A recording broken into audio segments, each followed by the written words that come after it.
Tony Johnson, the PM Exam Guru at Crosswind Learning. In our video today, we're going to discuss 10 ways to prepare for the PMP exam. Point number 1, take a prep course from a reputable company. In other words, it's not just going to be show up, learn, leave, and that's the end of the relationship. There's going to be pre-course involvement, post-course involvement. They should be a full life cycle company that you're working with. Point number 2, learn from other people's experiences with the test. Well, you can't ask people what they actually saw on the test. If somebody says, I took a break about this point, or if somebody says, I definitely copied the brain dump, things like that. If somebody did something that works and it seems to align with how you perform, do it. Point number 3, read the study material multiple times. I've generally heard people say, yeah, you read the book 2 or 3 times. Sometimes people with our classes, they'll take a class and then like a Tuesday evening or Saturday class, they'll sit through to hear again just to be safe, and so reviewing the material, whether it's reading, watching, listening 2 or 3 times, every time you hear it again, you hear it a little deeper, you maybe hear or see some things you didn't to begin with. Point number 4, practice answering questions concurrent with your studies. In other words, don't just study content and then say later I'm going to do questions. You study scope tonight, follow up with scope questions. You study scope and schedule tonight, follow up with scope and schedule questions. Point number 5, practice copying your personalized brain dump in less than 15 minutes. This is a good starting point, and there's a lot of information on this. But, you're going to get to the point where, initially, this is going to take you way more than 15 minutes because you're looking at it and you're copying. But as you get shorthand down, like I don't write create work breakdown structure. I write WBS because I know that's create work breakdown structure. So you'll come up with your shortcuts and things like that.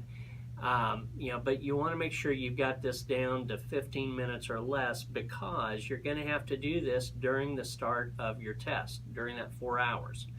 Number 6, manage your anxiety. I cannot emphasize this strongly enough. In fact, we've got another video about this you'll be able to watch in more detail.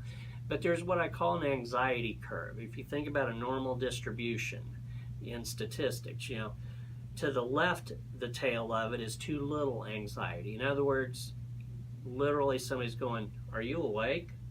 Because you're not excited about it. It's like, too much, the other tail, you're pretty much going,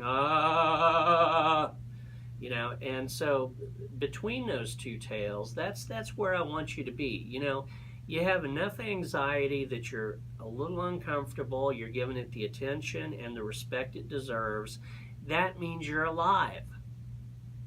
So that anxiety, let that serve as a motivator. Now, point number 7, keep your test date plans to yourself. This is a huge one. I can't emphasize this enough. You, your coach, and your significant other. That's it. My parents, they would keep updated with me, and I wouldn't even tell them when I had a test date coming up because, I would be asked constantly, so have you been studying? Have you been studying?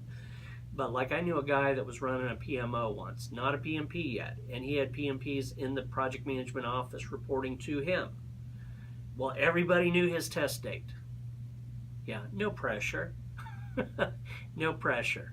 So keep your test date plans to yourself, your trainer, and your significant other, because anybody else, even though they have good intentions, it's just going to build pressure and anxiety.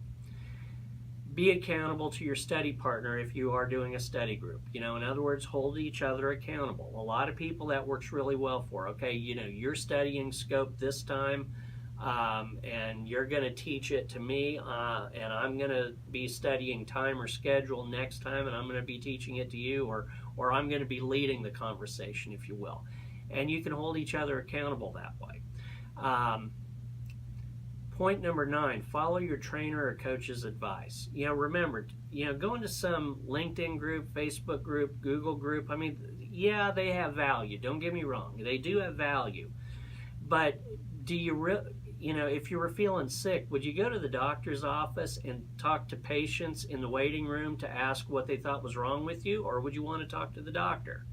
Okay, if your trainer or coach tells you do this or that, do this or that. They've been there. They know what works.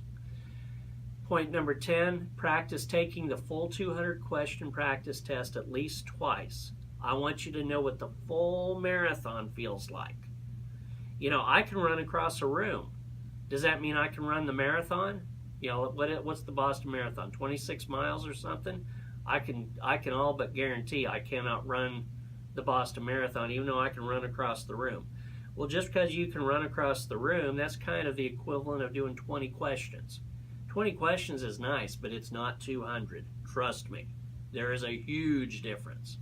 Now, our final bonus point here, focus on your pace and endurance during the practice exam. So in other words, if you're going at a faster pace than typical on practice tests, you would expect to see something like that on the real test. Or if you are having time management issues with practice tests, address it before you get to the real tests, or you're all but assured that you're going to run out of time. So anyway, that's what we've got for you with this video. Hopefully you've gotten some value out of it. Feel free to subscribe to our YouTube video, give us a like, and check us out at crosswindpm.com for products and services to help you evolve your career and get that raise and reward that you have coming to you. Thank you.